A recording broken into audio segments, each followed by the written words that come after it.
তো তাকেই গুছিয়ে নিতে হয়। এই শোনো, তোমার কাশি ওষুধটা ড্রেসিং টেবিলের উপর রেখে দাও, রোজ মনে করে খেও। আর নন্দীকে বলে গেছে সকালে 1 কাপ করে বাসন পাতা রস করে দেবে। শ্মশানে মশানে বসে ছাই গাছ খাবে আর রাত ভর খক খক করে কাঁদবে। সারাদিন খাটাখাটনি করে যে রাত্রে একটু শান্তি মতো ঘুমোবো তারও জন্য। মহাদেবকে সব বলতে বলতে লক্ষ্মী এসে হাজির।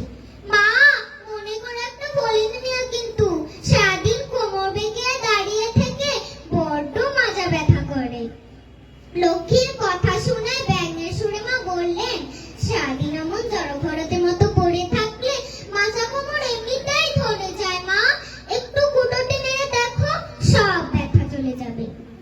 এর মাঝে গণেশ ভুড়ি দুলিয়ে এসে বলে, মা, আমার লাড্ডু কিন্তু বাড়ি থেকে বানিয়ে নিয়ে যাবে। আগের বছর একটা লাড্ডুও খেতে পারিনি, সব লাড্ডুতেই স্যানিটাইজারের গন্ধ ছিল। গণেশের কথা শুনে মেজাজ চলে যায় দুর্গা। এই শোন, তোদের কারো কোথাও যাওয়ার দরকার নেই। আমার তো বাপের বাড়ি, আমি একাই যাবো। তোরা বাপ বেটা বেটি মিলে থাক এখানে, তোদের অত হুকুম আমি মানতে পারবো না। বছরে মোট 4 দিন একটু বাপের ঘরে যাবো, তাও এদের হাজারটা বায়না। চোখ ছলছল করে ওঠে মা দুর্গার।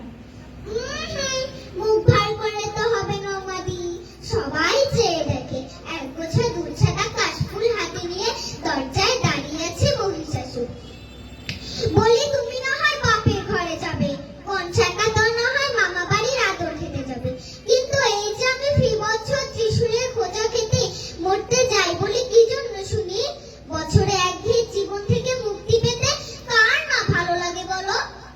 এতে বাপু আমার মরে আসুন, তবে আর চাই কর না কেন, ত্রিশূলটা কিন্তু আমার বুকেই গেতো, স্টাইল করে হাতের কনুইতে বগলের তলায় বুঝে নিও না, বড্ড অস্বস্তি হয় মাইরি। কৈলাসে হাসি রোল উঠল, সে হাসি পেঁচা তুলোর মতো ছড়িয়ে পড়ে সারা আকাশে। গাছের বন